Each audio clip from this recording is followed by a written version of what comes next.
The Furby organ was a machine that I wanted to build for a very long time. In fact, I was in a band at a time where back in 15 years ago, I decided I really wanted to build this machine. I don't know why. I drew it and I spent years collecting Furbies. I didn't really have much money, so I just bought cheap Furbies on eBay. And it was a cold, hard persistence, and I don't know where it came from. It just was a persisting idea, and I just kept on going at it and just built it. And then over about loads of years, it just came out. It's like this machine, and it's scary. It's a scary Furby. Hi, my name's Sam, and I am Look Mum No Computer. I'm a musician, I curate a museum, I build and engineer machines and musical instruments. My whole life, I've loved creating things, making stuff from when I was a child. I guess it started with taking toys apart and seeing what's inside. Not really creative, but that gave me the kind of thing that was like, wait a second, if I could pull something apart with my own hands, I could put something together with my own hands, and nobody can tell me how to do it. I could just do it myself. And that is what I class as creativity, is like doing something beyond what you're told. Whether that's in music or building or something. Lego was a good beginning of it. I was quite late onto the playing music stuff.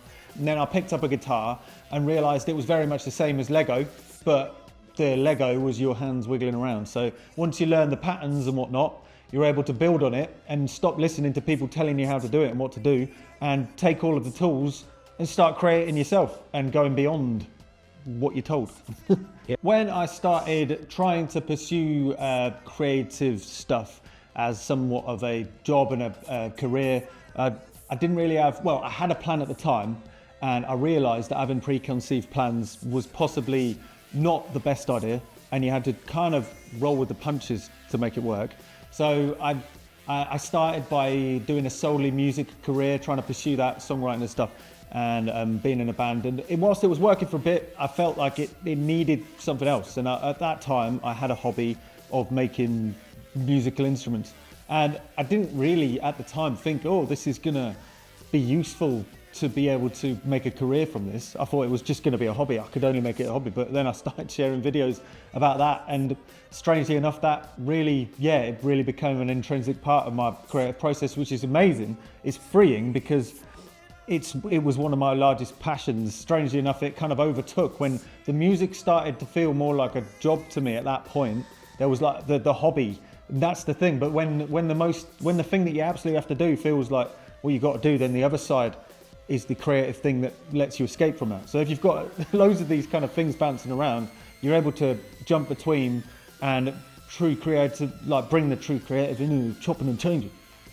My favorite thing about creating is the fact that there are, in essence, well, there's not many rules. There's no rules. You can do what you want.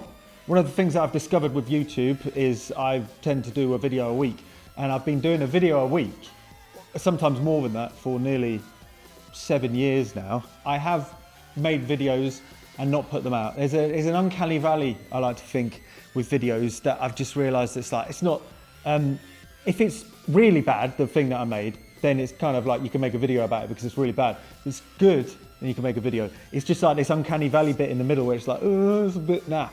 And sometimes I put them out and I found that it's like, oh, shouldn't do that. But yeah, there's a few like uncanny valley videos that I've never put out with an aim to maybe revisit them, but then quite a few of them just fizzle away. But it's part of the process. I made a video about how to make a tinfoil helmet play your drum machine. It's like you get a 9-volt battery, you wire it to the drumstick that's got tinfoil, and then the output of it is wired to a jack. You cut the end of the jack off with your teeth, pop it on, and plug it into, I think it was an Arturia or little tiny keyboard to trigger it at that video. And when I shot it and made it, it was the first video that I did in quite a while. I had done them before, but I thought this was rubbish. But luckily my wife said, my girlfriend at the time, she's now my wife, she said, just put it up, who cares what they think of you? And then I put it up and it did really well. I was like, what the fudge? And it kind of made me look, I realized that when you're making a video, it's very muddy or cloudy. This is for music and all creative exploits, to look at the thing that you've made just as a isolated thing. Because the problem is you've got everything behind it. You've got the experience of making it. If it was hard, whether it's driven you mad, all of that stuff. You've got to just kind of see what other people think about it, either because they're completely isolated from it. They have a more clear-cut view of what it is. And even if it isn't very good, like nowadays with things like Instagram and TikTok and stuff, it's sometimes better just to throw it at the wall. Just keep on throwing it at the wall. Even the algorithm somewhat celebrates that now in a strange way. So just start. I think the best thing to do is start. I've seen a lot of people just start and it's like, okay, I don't know where that's going, but persistence. When they persist and they know they want to do that, it gets better and they find themselves more. You don't know yourself until you've gone out into the world to find the feedback.